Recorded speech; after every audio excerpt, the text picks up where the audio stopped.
Well, how's it going, guys? So it's been a couple weeks since I last put out a video, but I think it was worth the wait. So I am currently down in Nevada. My neighbor, the guy I've worked for in the past, I just referred to him as my neighbor because I don't want to say any names. Him and his brother-in-law bought this hay farm down in Nevada, and so far they've got 4 pivots over there, as well as this one right here, and then there's a few more up farther that they'll get next year that the previous owner is still farming. So that's grass. It was previously baled, and that's what this stack is. But I came down this week with my neighbor's brother-in-law, and these 4 pivots over here are all hay, and we're gonna get them baled and stacked. So I just brought a couple of grass bales over here. They were in the baler still, so brought them over with the grass. Now I'm gonna head back over, and the baler's running. They have a steamer with it, so that's why we can bale in the middle of the day. And I get to run this, and I'm really excited about this thing. I've always wanted to run a self-propelled mill stack. We have our pull type, and I think this will be cool to kind of compare and see how things work. And then, yeah, eventually I can talk about that. So it's pretty much the same thing as ours, same clamp, tables are the same. It basically functions the same, other than it's got an engine and a transmission. And so yeah, let's hop up in the cab here. This one cool feature, this step right here, open the door, step comes down, and you can climb inside. And then, it is an extremely nice cab. Not a whole lot of functions to it. You do have a second seat in here, which is not normal for stacker wagons. Typically, they're super tight cabs. But since the claw, the way they build these, how they come down kind of sideways, it comes down out farther instead of going straight back up and needing direct access to the bed. So the cab can be in front of the bed. So, yeah. And I think one of the really exciting things about this, for me at least, is how fast this thing is. So you got air brakes, and then it's got an Allison transmission in it. So this is the coolest part to me.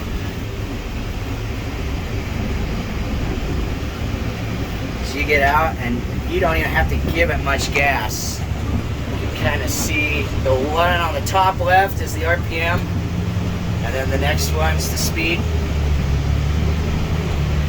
And you really don't even, it doesn't run at a very high RPM, but this thing moves fast. Right here, if you can see, we're doing about 33 mile an hour.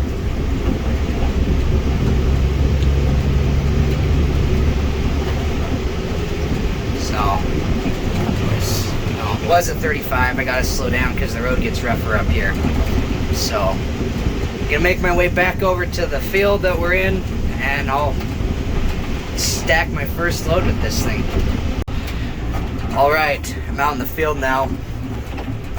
I've got one load of good bales, and then I hauled off a few wet ones. And you can easily tell the difference because on their baler they have a thing that every wet bale, you can see that orange mark.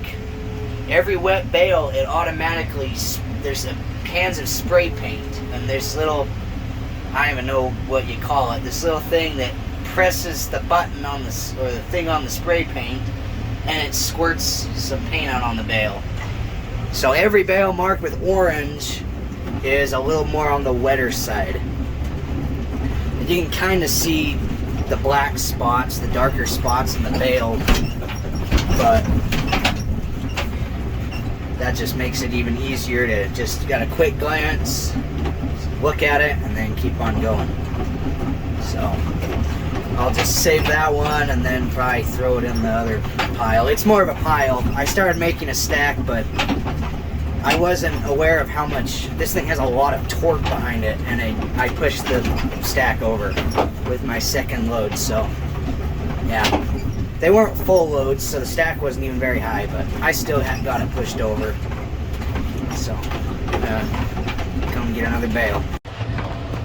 All right, I got 3 bales on right now. Gonna swing over and grab that one. So this is a pretty nice. This is a lot nicer for maneuvering over to get stuff instead of having to back up a trailer like I'm used to, and you just hit the button. The transmission in this thing is amazing.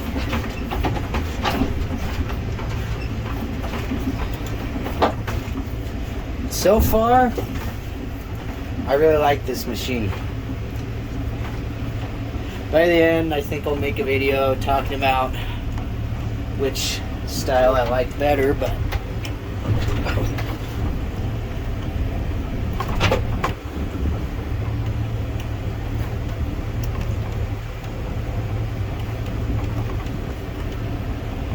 see, basically the same as what I'm used to. Way it operates. Figure as long as I don't run over the hay too much, I can run it over once.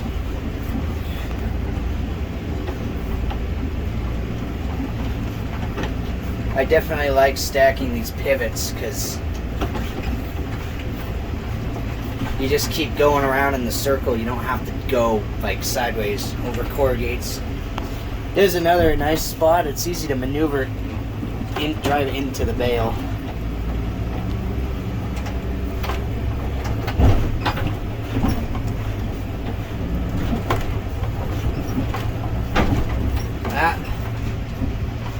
As you can see, there's really not even that much hay here, which I think is why I don't care as much about driving over it.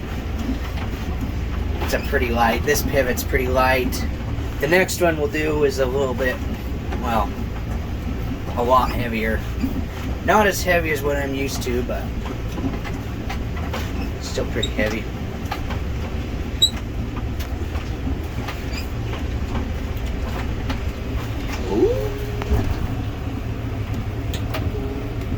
Maybe I missed it. Now this is where the other one's nice.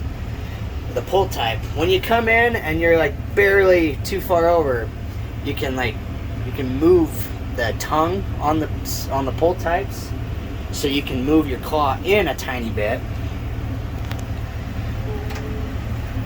And it go in reverse.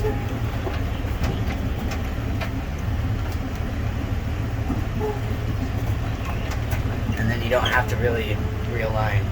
So there's nice things about both.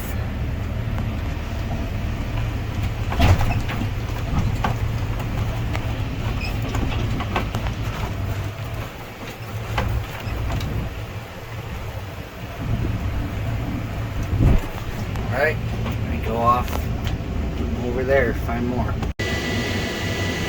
Alright, so I caught up to the baler like really fast. So I parked the stacker wagon and I got in this swather, and I'm just going around the edges of these pivots, and there's this kochia that has gotten really tall. And if you've never worked with kochia before, this weed is horrible. Once it gets this tall, you have to like drench it in chemical in order to kill it. So instead of trying to do that, to kill this plant it's basically as tall as I am.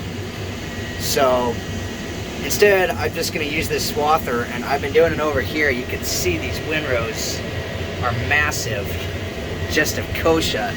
So I'm going to just work on knocking this out. I was running this earlier today, doing the same thing. It just makes things nice. Clean up along the sides of the fields. And then we just leave the windrows, and they'll kind of just decompose where they're at. I think they'll get a disc in at some point and try to kind of disc stuff. It doesn't really matter because nothing really is supposed to grow here anyway. Out that way, there's some really nice weed that just grows like 6 inches and then it dies. And that's really nice back there. So that's pretty much what I'm doing. I don't know if I'll get back to the mill stack tonight or not. Could be tomorrow. So just gonna work on cleaning stuff up. Right there's the baler and steamer. He just finished that pivot. So we're gonna be quitting for the day. And tomorrow I'll get back to stacking, have that whole pivot to stack. And then this is the next one. And we're hoping we can bale it tomorrow. And we'll have 2 pivots left. So thanks for watching. We'll catch you guys in the next video.